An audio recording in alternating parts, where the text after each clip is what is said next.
அனைவருக்குமே வணக்கம். சற்று முன் கிடைத்திருக்கக்கூடிய ஒரு மிக மிக முக்கியமான செய்தி ஒன்று வெளியாகியுள்ளது.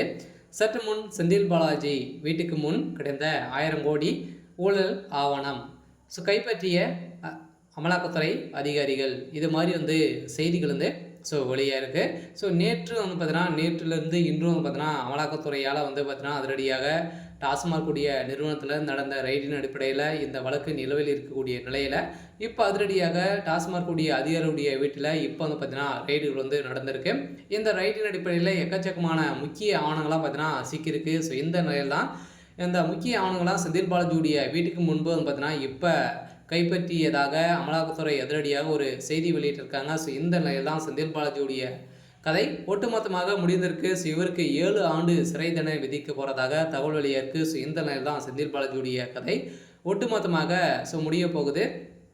இதை பற்றி இந்த வீடியோவில் நம்ம முழுமையாக பார்க்கலாம். அதுக்கு முன்னாடி நம்ம சேனலுக்கு இப்போ தான் நீங்கள் முதல் முறையாக வந்திருக்கீங்க அப்படின்னா மறக்காமல் நம்மளுடைய சேனலை சப்ஸ்கிரைப் பண்ணி சப்போர்ட் பண்ணுங்கள். வாங்க வீடியோக்குள்ளே போகலாம். பார்த்தீங்கன்னா ஏற்கனவே செந்தில் பாலாஜி அவர்கள் மின்சாரத்துறை அமைச்சராகவும் அதே மாதிரி டாஸ்மாக் துறை அமைச்சராகவும் இருந்திருந்த நிலையில் திடீர்னு பார்த்தீங்கன்னா ஒரு 1 வீக் முன்னாடி பார்த்தீங்கன்னா திடீர்னு ராஜினாமா செய்து இப்போ இல்லாத அமைச்சராக தான் செந்தில் பாலாஜி இருக்கார். இருந்தாலுமே செந்தில் பாலாஜி அதே மாதிரி பொன்முடி அவர்களும் இருக்கார். செந்தில் பாலாஜி அவர்கள் டாஸ்மாக் நிறுவனத்தில் நடந்த ரைட்டின் அடிப்படையில் அவருடைய தலையெழுத்தையே மாறி இருக்கு. இந்த நிலையில் தான் இந்த 1000 கோடி மெகா ஊழல் நடந்திருக்கு அப்படின்ற மாதிரி அமலாக்கத்துறை கைப்பற்றிய ஆவணத்தோடு பார்த்தீங்கன்னா இப்போ நீதிமன்றத்தில் தாக்கல் செய்து இந்த நீதிமன்றத்தில் நிலுவையில் இந்த வழக்கு இருக்குது.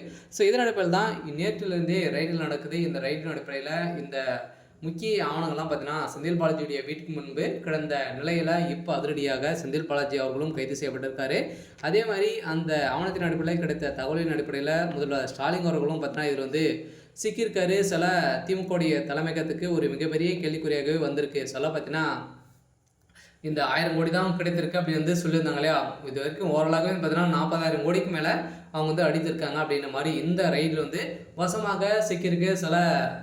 திமுகவுடைய தலைமையகம் ஒட்டுமொத்த வேலையும் செய்ய போகிறாங்க. முதல்வர் ஸ்டாலின் அவர்களுக்கு ஒரு மிகப்பெரிய கடிதம் வந்திருக்கு. ஆளுநர் வீரர்கள் போட்ட உத்தரவின் அடிப்படையில் தமிழகத்தில் திமுக ஆட்சி களைய போகுது அப்படின்ற மாதிரி தகவல் வெளியாயிருக்கு. இந்த 1000 கோடியில் 40,000 கோடி நடந்திருக்கு அப்படின்னு ஜனாதிபதிக்கு காதுக்கு போக இப்போ அதிரடியாக செந்தில் பாலாஜி அவருடைய கதையும் அதே மாதிரி இதில் ஈடுபட்டவர்களுக்கு அனைவருக்குமே இந்த அதிகாரிகளுக்கு அனைவருக்குமே பார்த்தீங்கன்னா சிறை தண்டனை விதிக்க போகிறதாக தகவல் வெளியாயிருக்கு. இதெல்லாம் பார்த்தீங்கன்னா இப்போ நீதிமன்றத்தில் தாக்கல் செய்திருக்காங்க. மீண்டும் டாஸ்மாக் கூடிய நிறுவனத்தில் இந்திய வரலாற்றிலே முதல் முறையாக பார்த்தீங்கன்னா தீர்ப்பு வழங்க போகிறாங்க. என்ன தீர்ப்பு வழங்க போகிறாங்க அப்படின்னு தான் பெரிய கேள்வியாகவே இருக்குது. இருந்தாலும் என்ன நடக்க போகுது அப்படின்றத வெயிட் பண்ணி பார்க்கலாம். இது மாதிரி செய்திகளை தெரிஞ்சுக்கணும் அப்படின்னா மறக்காமல் நம்மளுடைய சேனலை சப்ஸ்கிரைப் பண்ணி சப்போர்ட் பண்ணுங்கள். தேங்க்யூ.